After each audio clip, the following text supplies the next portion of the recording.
कांग्रेस महासचिव प्रियंका गांधी वाड्रा वायनाड के चुनावी रण में उतर चुकी हैं। उपचुनाव के लिए बुधवार को उन्होंने अपना नामांकन दाखिल कर दिया है। वायनाड में जिस तरह से राहुल गांधी ने लगातार 2 बार परचम फहराया, उससे प्रियंका गांधी की जीत भी आसान मानी जा रही है, लेकिन फिर भी उनको चुनौती मिलने के आसार हैं और ये चुनौती बीजेपी से नहीं बल्कि भाकपा पेश कर रही है।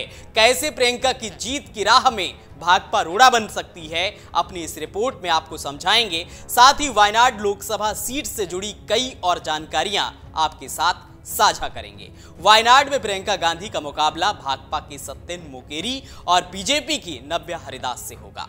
वायनाड का उपचुनाव राहुल गांधी के इस्तीफे की वजह से कराया जा रहा है। वायनाड केरल की एक ऐसी लोकसभा सीट है जिसके अस्तित्व में आने के बाद से ही उस पर कांग्रेस का कब्जा रहा है।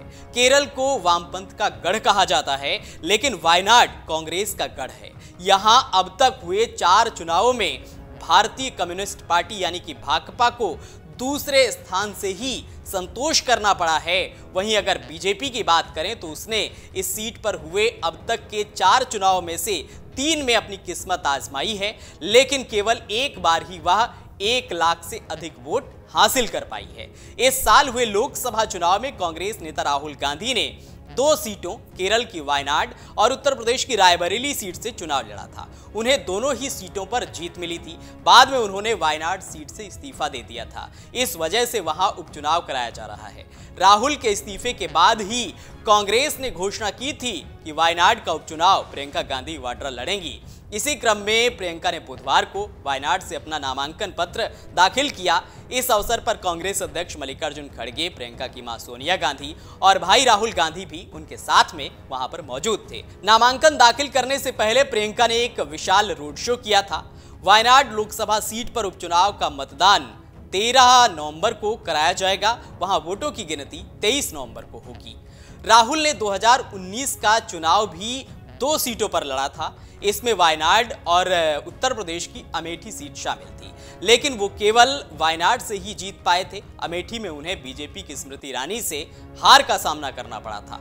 राहुल ने दोनों ही बार वायनाड से शानदार जीत दर्ज की थी। साल 2019 के लोकसभा चुनाव में राहुल गांधी को वायनाड में 4,31,000 से ज्यादा वोटों से जीत मिली थी, लेकिन 2024 के चुनाव में उनकी जीत का अंतर घटकर 3,64,422 वोट रह गया था। साल 2024 में राहुल गांधी ने सीपीआई नेता एनी राजा को हराया था। राहुल गांधी को 2019 के चुनाव में 7,06,367 वोट मिले थे। उनके निकटतम उम्मीदवार भाकपा के पीपी सुनीर को 2,74,597 वोट मिले थे। बीजेपी ने वो चुनाव नहीं लड़ा था। वहीं 2024 के चुनाव में राहुल गांधी को 6,47,445 वोट मिले थे। वहीं भाकपा की एनी राजा को 2,83,023 वोट मिले थे। बीजेपी के सुरेंद्रन को 1,41,045 वोट मिले थे। वायनाड लोकसभा सीट की अगर बात करें तो ये सीट 2008 में अस्तित्व में आई थी। उसके बाद से ही वायनाड पर कांग्रेस का कब्जा है। पिछले 4 चुनाव में कांग्रेस को छोड़कर दूसरा कोई भी यहां जीत नहीं पाया है। वायनाड लोकसभा सीट में विधानसभा की 7 सीटें आती हैं। साल 2024 के लोकसभा चुनाव में वायनाड में कुल 14,62,423 मतदाता थे। इनमें से 7,31,212 पुरुष और 7,31,211 महिला मतदाता थी।